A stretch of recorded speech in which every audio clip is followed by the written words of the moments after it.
So, let's tackle one of the biggest, most universal questions out there. What really happens after we die? But here's the twist. We're not going to rely on modern ideas or traditions. We're going straight to the source, digging into the original Hebrew and Greek words the Bible uses to see what picture they actually paint. Let's dive in. You know, it's the one question that connects absolutely everyone, no matter who you are, where you're from, or what you believe. And for thousands of years, the Bible has been one of the main places people have gone looking for real answers. So, what's the core idea we're going to unpack today? It's this. The Bible consistently from front to back uses the metaphor of sleep to describe death. And in this framework, everyone, good, bad, you name it, is simply in an unconscious state, waiting for a future resurrection to face what comes next. To really get our heads around this, we have to start right where the Bible starts, in the Old Testament. And that means we need to understand one absolutely crucial Hebrew word, Sheol. And believe me, this one word is the bedrock for everything else we're going to talk about. So, what in the world is Sheol? Well, the simplest way to think about it is the grave. It's the common destination for everybody who dies. And this is the part you got to remember. It's not a place of reward or a place of punishment. It's totally universal. I mean, you even see the patriarch Jacob, a super righteous guy, saying he expects to go down to Sheol to mourn his son. What's amazing is how consistent the Old Testament is about this. Sheol is described as a place of total silence. There's no work, no thinking, no wisdom. The dead can't even praise God. It's a state of complete inactivity for everyone, the righteous and the wicked alike. And it's never ever described as a place of conscious, fiery torment. But here's the crucial twist, the part where hope comes in. Sheol was never meant to be the end of the story. The Old Testament is just filled with this powerful promise, like in the book of Hosea, that God will one day ransom his people from the power of Sheol. So the real hope, the big payoff, wasn't about what happens in the grave, but about getting resurrected out of it. Okay, so now we're jumping into the New Testament. And this is where things get a little more specific, and honestly where a lot of the modern confusion really kicks in. Why? Because there are three very different Greek words that often get squished together and just translated as hell. But they mean totally different things, and telling them apart changes everything. This chart just lays it out perfectly. First, you've got Hades. That's basically the Greek word for the Old Testament's Sheol, the temporary, unconscious grave for everyone. Then you have Gehenna. Now, this is a whole different ballgame. It's about the final judgment, a permanent destruction.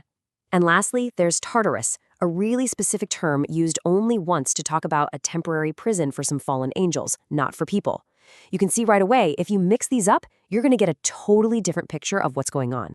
Let's just zero in on Hades for a moment. It works exactly like Sheol. It's a temporary holding spot. The book of Revelation says Christ holds the keys to it, that it'll be emptied out at the final judgment.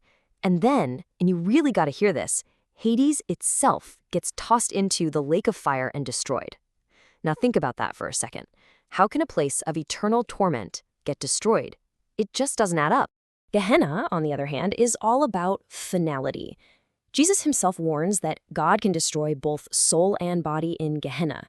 And pay close attention to the word Jesus uses there, destroy.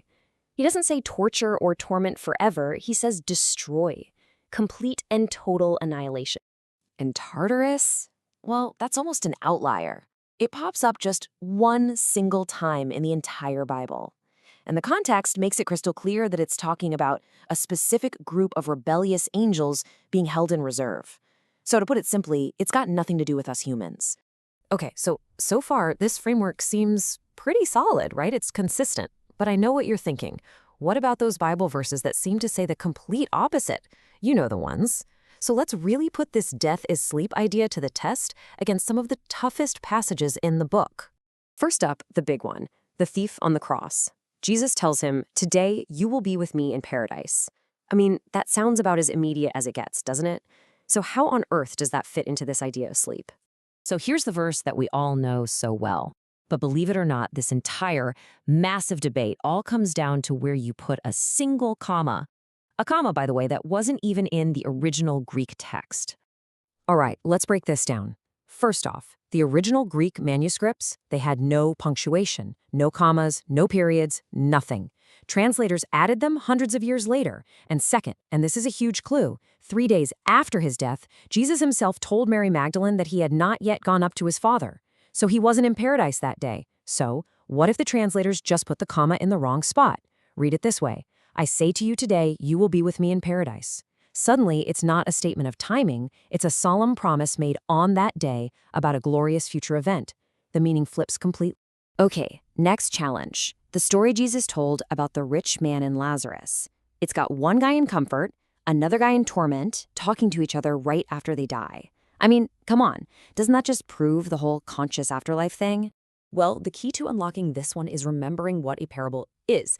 It's a symbolic story meant to teach a moral lesson, not give a literal scientific description of the afterlife.